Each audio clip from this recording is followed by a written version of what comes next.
We're nearing the end of our journey, and along the way we've met a lot of wonderful people.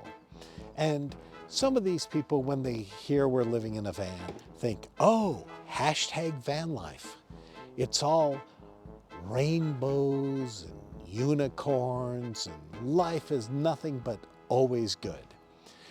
So today I'd like to talk about van life lies. Sometimes things can be a little, well, boring. Really boring.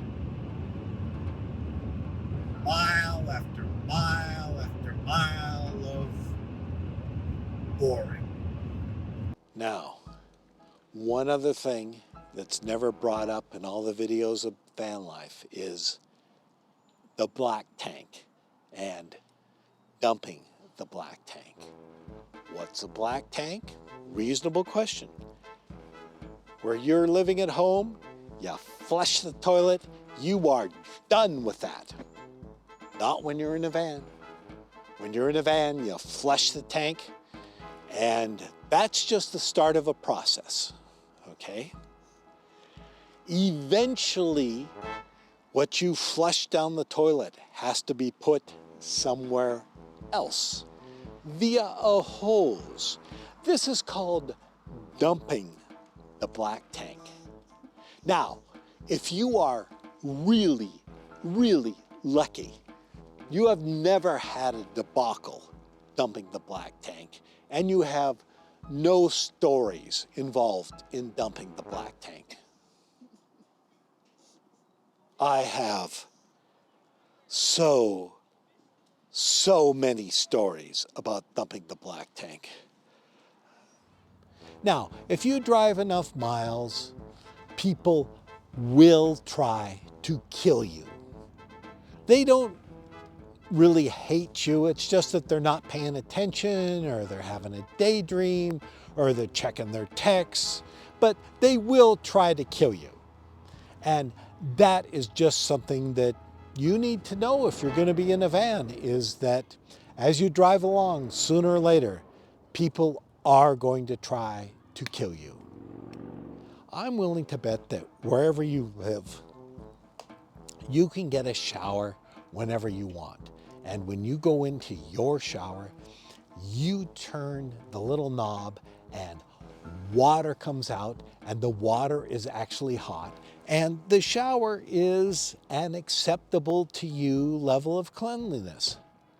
None of that is true when you're living in a van. Another thing, internet access.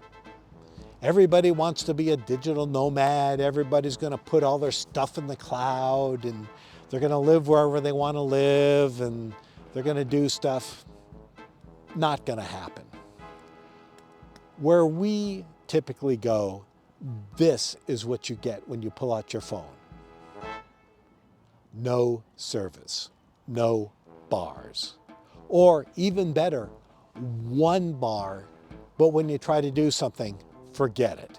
Something that may take literally a minute.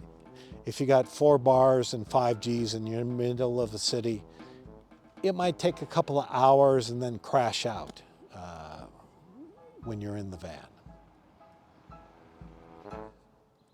Another thing, bugs.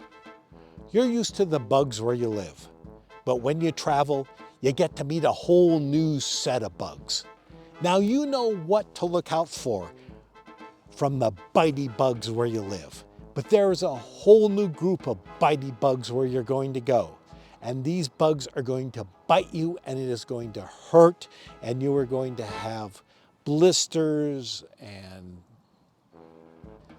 another thing that can happen to you, if you travel far enough away from where you normally live, you may end up in a situation where when you open your mouth to speak, everybody's head snaps around to hear the person who's from a long way away, who talks in a weird accent. And here's the worst part.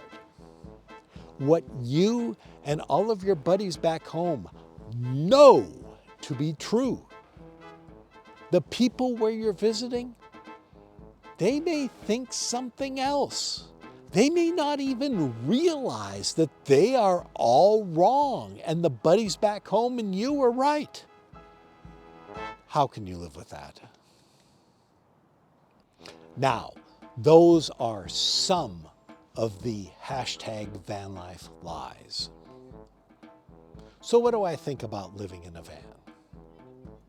Is it easy? No, it's way easier to live in your home. But living in a van is simple. It's very simple. And it's nice to live simply. So, thanks for coming along on our journey.